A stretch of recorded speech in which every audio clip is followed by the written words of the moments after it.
Sejak zaman prasejarah, manusia sudah menggunakan tumbuhan untuk mengobati luka dan penyakit. Mereka belajar dari pengalaman, mencoba-coba, bahkan mengamati hewan yang makan tanaman tertentu saat sakit.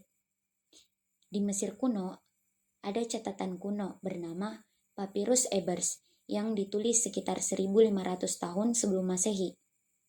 Isinya lebih dari 700 resep obat, mulai dari bawang putih, adas, sampai minyak jarak dari pohon kastor. Di Tiongkok, ada teks kuno, Beng Chaojing, yang mencatat lebih dari 300 tanaman obat yang digunakan pada abad pertama. Sementara di India, sistem pengobatan tradisional Ayurveda sudah berkembang sejak 1000 sebelum Masehi.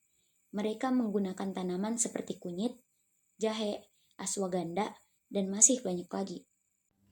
Zaman Yunani, Romawi, dan dunia Islam. Di dunia barat, Hippocrates yang dikenal sebagai bapak kedokteran pada 460 sampai 370 sebelum Masehi, mengajarkan pentingnya diet dan tanaman obat sebagai bagian dari penyembuhan. Lalu, Dioscorides, seorang dokter dari Romawi, menulis buku De Materia Medica di abad pertama. Buku ini berisi deskripsi ratusan tanaman obat dan cara penggunaannya. Bayangkan, buku ini menjadi referensi utama lebih dari 1500 tahun di Eropa. Sementara itu, di dunia Islam abad pertengahan, ilmuwan seperti Avicenna atau Ibnu Sina menulis Canon of Medicine. Di dalamnya, pengetahuan Yunani Romawi digabungkan dengan tanaman dari Asia dan Afrika.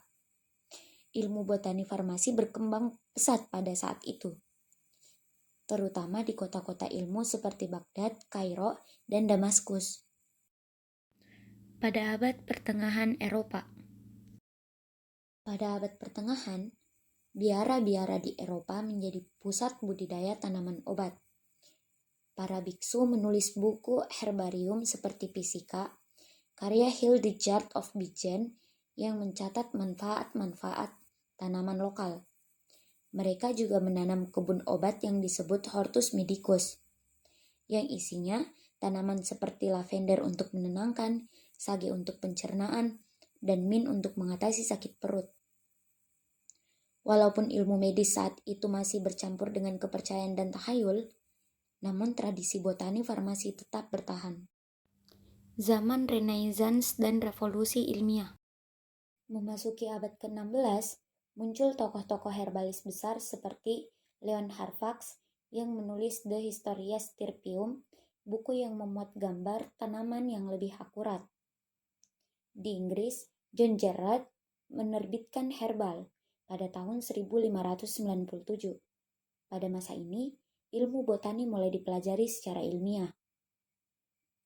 Universitas-universitas Eropa mulai mengajarkan botani sebagai dasar bagi kedokteran dan farmasi. Selain itu, kebun raya pertama dibangun, misalnya Orto Botanico di Padova, di Italia tahun 1545. Kebun ini menjadi pusat penelitian tanaman obat dan masih ada sampai sekarang. Era ini menandai transisi penting dari sekedar ramuan tradisional menuju studi ilmiah tumbuhan. Revolusi besar terjadi pada abad ke-19. Ilmuwan mulai berhasil mengisolasi senyawa aktif dari tanaman. Tahun 1806, Friedrich Sertwerner mengisolasi morfin dari opium, yang kemudian jadi obat penghilang rasa sakit yang kuat. Tahun 1820, kinin diambil dari kulit pohon kina yang digunakan untuk mengobati malaria. Tahun 1828, nikotin berhasil diisolasi dari tembakau. Lalu, pada tahun 1897, Felix Hoffmann menyintesis aspirin dari senyawa yang ditemukan di kulit pohon willow. Sejak saat itu, pengobatan modern mulai berkembang pesat. Tanaman tidak hanya digunakan sebagai ramuan, tapi zat aktifnya diekstrak dan diproses menjadi obat tablet, kapsul, maupun suntikan.